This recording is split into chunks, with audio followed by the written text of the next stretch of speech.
Katanya niku ahlul ilmi dihormati, tapi nyatanya dipeksa. Terus memang banyak paradok ya. Paradok dalam ilmu usul fikih.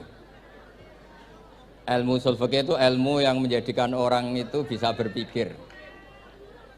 Gitu. Kalau tak cerita tentang pertama tentang Ki Akil sing al-ma'ruf bi ahli nahwi. Nahwu riyen di era dulu itu dadekno tiyang dadi wali. Sampai disebut hatta nahat qulubuhum li nahwihi famin azimi sya'nihi lam tahwihi. Terus orang-orang baik niku ketika usul teng pangeran nyebut Allah la ilaha illallah mboten saged. Sagete namung nyebut dhamir sa'an niku hu. Akhirnya kathah toreko sing ha hu niku gara-gara ahli nahwu niku. Nah, disebut fa'uribat makna dhamiris syani. Jadi ngelafatkan la ilaha illallah ndak bisa tapi hu bisa. Mergi ke Jawa niku tukang ngakali, terus hukum niku diakali. Sakjane teke hadis niku mangkana akhiru kalamihi la ilaha illallah dakhalal jannah. Tapi ada kekhawatiran pas la ilaha mati. Lah la ilaha mati rak radi kaya ateis. Ora ana pangeran maujud mati. Sampeyan kan gak iso janjian mbek Israil. Kan mboten saged weanan, mboten saged kong kali kong. Nah, daripada la ilaha niku resiko karena takut mati pas la ilaha dereng illallah. Terus Ki Jawa mulai nalkin ngangge Allah. Tapi Allah sarasan itu tidak mewakili la ilaha illallah. Akhirnya diambil dhamir sa'an fa'lam annahu la ilaha illallah. Niku asal usulnya. Cuma kebetulan thariqah kita tidak jalur itu, tidak jalur yang lewat dhamir napa? Sa'an. Tapi sementing tadi dawuhe Kiai Mustafa, sementing kita tahu secara ilmu. Terus nomor kalih cerita uzlah wae. Kula memang bener-bener uzlah. Terus kula niku diundang acara-acara publik kemarin Habib Jindan nggih. Hanya di halaqah ilmiah. Kemarin terakhir beliau ngerayu ini jari marrotan wahidah. Ini saya pegang. Dan itu dicatat di Loh Mahfud. Dan ciri utama kiai itu tidak membatalkan perjanjian. Jenengan dawuh marrotan wahidah Mas niku. Ben gelem. Terus ngeten kula cerita sithik tentang ilmu yang sering kula utarakan. Di antara kitab yang dipakai guru-guru kita sing dilanggengi Mbah Mun Maus niku kitab Ihya. Kula dari sekian cerita Ihya yang paling kula kenang niku bahwa ternyata Allah itu andaikan boleh dibahasakan niku cara berpikir itu dalam bahasa tafsir disebut tanazul. Tanazul niku wong ben kaya orang kebanyakan. Saya ulang lagi supaya orang itu kayak orang apa? Kebanyakan. Ada dua ahli neraka yang dipanggil, yang satu ditakoki, "Cung ning neraka piye rasane?" "Syarru makan." "Mboten enak, Gusti." Terus mbek pangeran diken balik, "Ya wis kono cung mlayu balik nang neraka." Niku tiange lari kencang, sekencang-kencangnya. Semangate sumeneng ambek kon balik ning neraka. Ditakoki mbek pangeran, "Lho cung kon mara neraka kok seneng?" "Kula nu pun kapok Gusti, kula nu nyesal ketika di dunia nak jenengan utus niku lelat-lelet. Niki kula tobat dengan bukti dikan jenengan teng neraka kula mlayu." Lha nu pangeran akhire haru wong kok semangate mlebu neraka kaya ngono. Mergo diperintah pangeran. Nggih, dados niki ijazah jenengan akan mlebu neraka jenengan sing semangat nggih. Karena zaman ning donya sering diperintah Allah mboten napa? Semangat. Nah niku kemungkinane dibarno, kemungkinane dipanggil.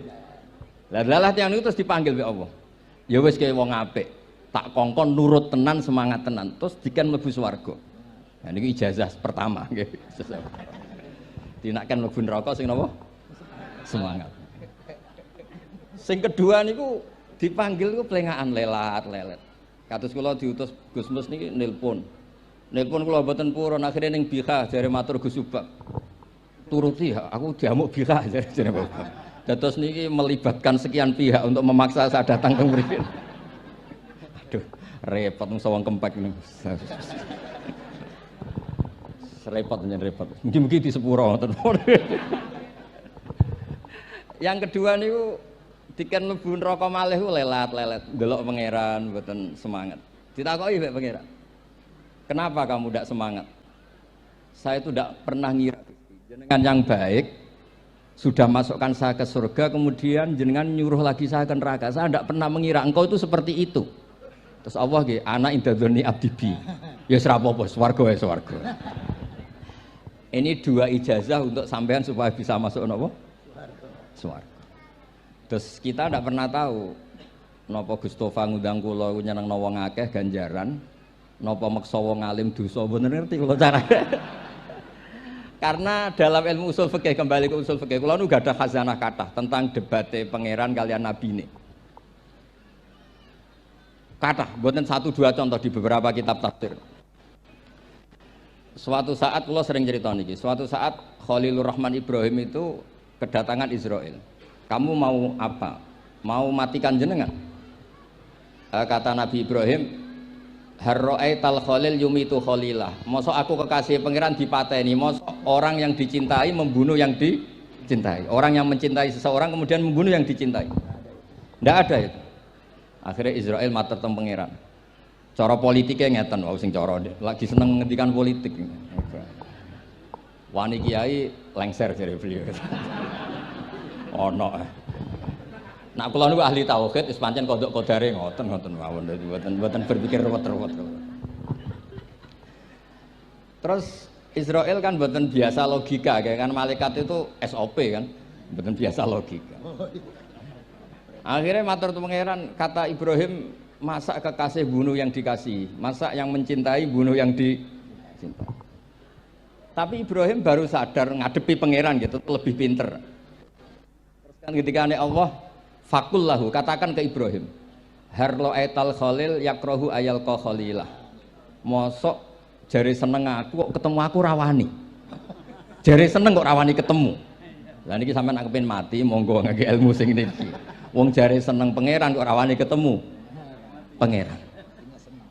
Jeneng, seneng seneng ketemu. Ibrahim seneng sakit. Yo mati saiki ra apa mati saiki. Terus kedua, niki cerita karena ini pondok ilmu. Orang harus biasa pakai logika usul fikih. Politik juga gitu. Nak kiai politik rawan kena syubhat. Tapi nak wong soleh ra oleh politik, kowe ridho dipimpin wong fasik-fasik kabeh. Ya, mboten ngerti, mboten bener dis pokoke ngoten. Yes, itu memang logika usul napa? Fikih. Logika usul napa? Fikih. Ketika Nabi Adam badhe didamel, niku materinya saking bumi.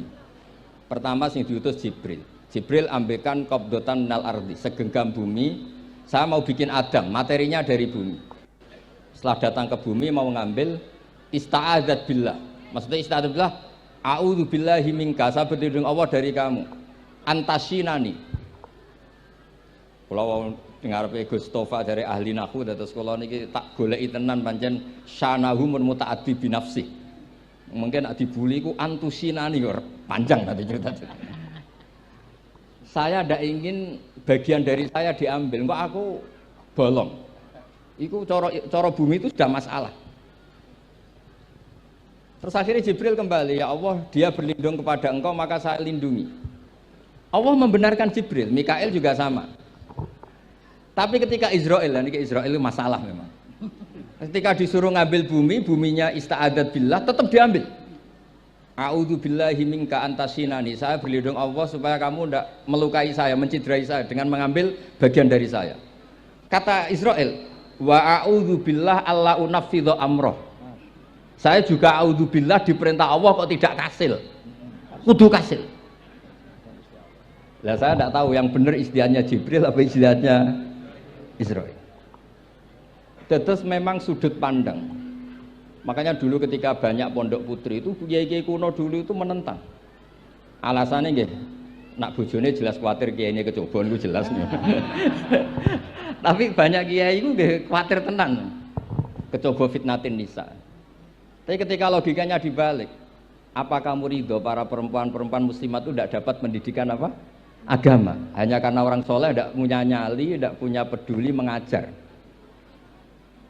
Tapi kita saged diwalik.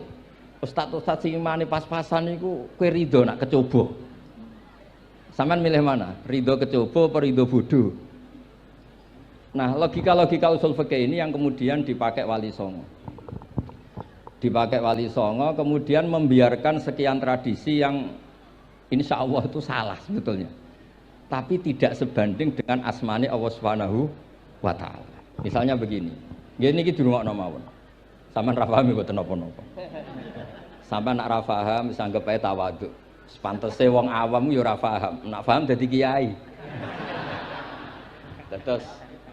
Terus biasa mawon sampeyan nak ora paham aja tersiksa. Umpamane jenengan mboten kiai kok kon paham. Nah sampean pinter kados kula mestine ora ngrungokno, semangate hasud. Terus rivalitas perkara. Nah cara Mbah Mun nak cerita ngoten, dhisik ke zaman bodho iku angger kiai mbok cucuk. Bareng padha kiai niku koyok saingan.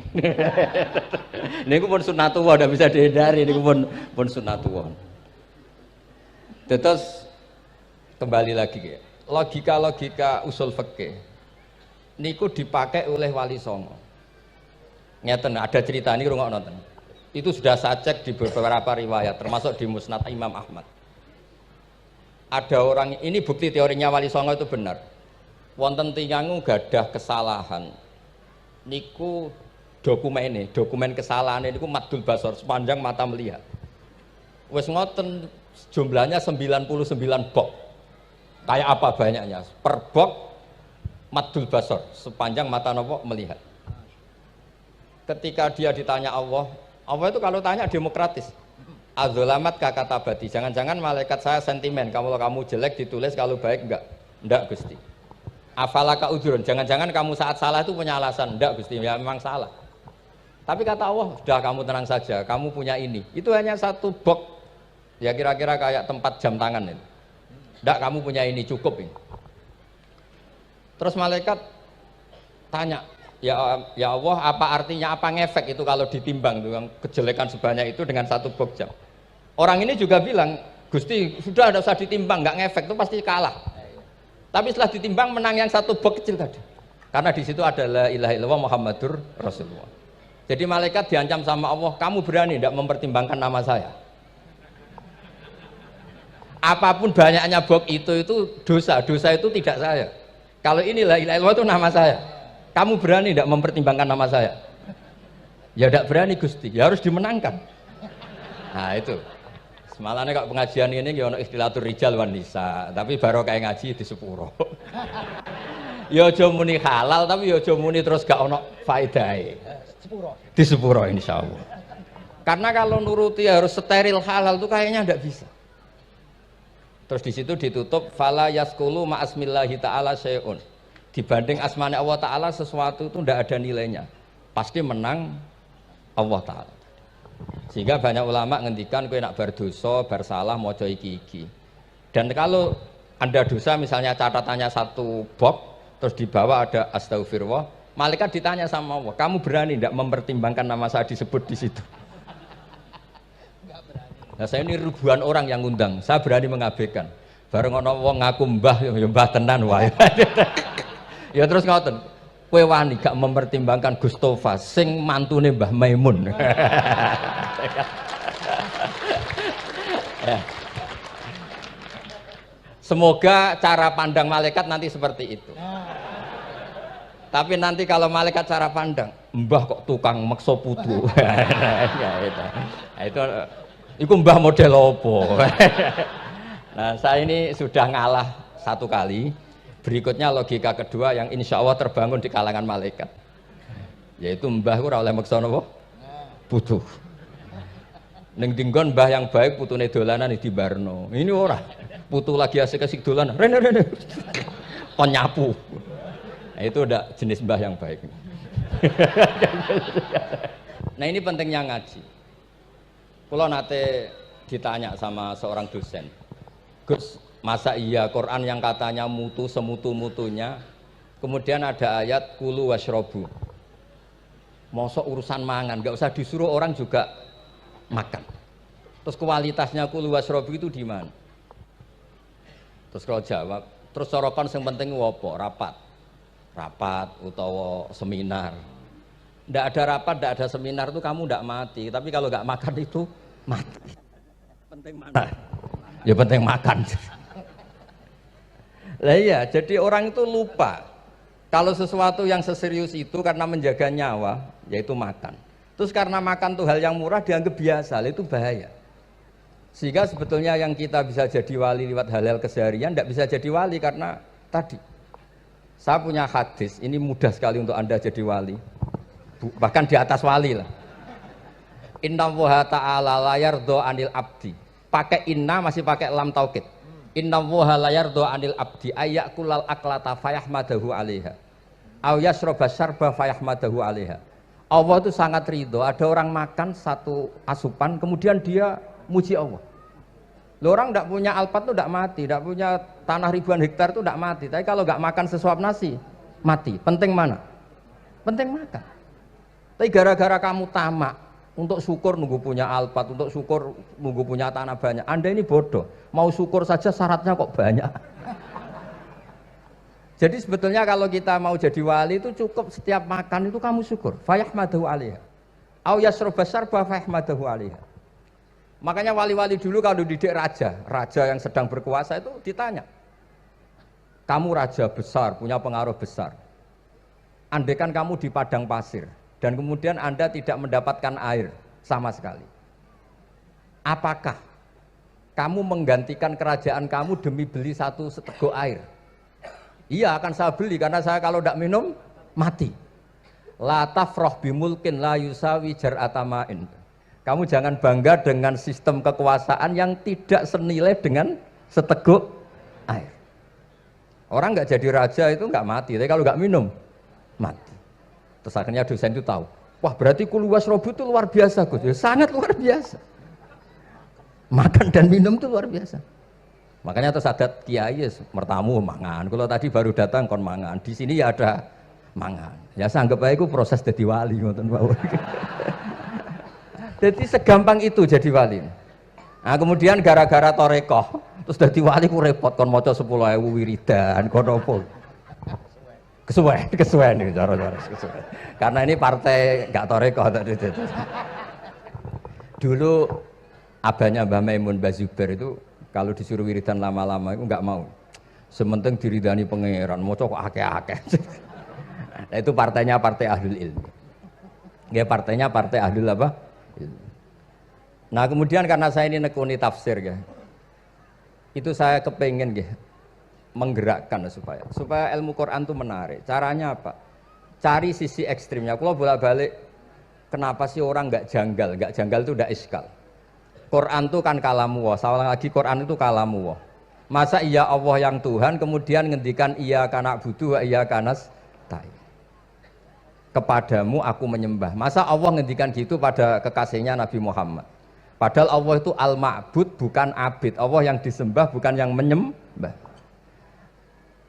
Semua ahli tafsir, saya bukan bilang sebagian, semua ahli tafsir pasti ngendikan begini. Wa yuqaddaru qabla qaulihi ta'ala iyyaka na'budu qulu. Sebelum iyyaka na'budu itu ada kata yang disimpan yaitu qulu. Jadi iyyaka na'budu itu betul ngendikannya Allah, cuma sudah dikasihkan Jibril kepada umatnya Rasulullah. Jadi Jibril bilang gini ke Rasulullah Muhammad, Muhammad qul iyyaka na'budu. Kemudian Nabi juga bilang ke umatnya qulu iyyaka na'budu. Jadi ini kalamu Allah yang sudah milik kita. Nah berhubung milik kita, kita sah mengatakan iya karena kalau tidak janggal, masa iya Allah berdoa ihdinas siratal mustaqim, tunjukkan kami jalan yang benar. Lalu kalau ihdinas siratal mustaqim kalamu Allah berarti kan Allah yang berdoa. Nah, sehingga semua tafsir bilang sama. Wa yuqaddaru qabla qauli ihdinas siratal mustaqim qulu. Nah, terus ada mufassir lain bilang jangan mulai iya karena butuh ya semuanya, mulai bismillah, qulu bismillahirrahmanirrahim. Masa iya Allah sendiri yang bilang bismillahirrahmanirrahim.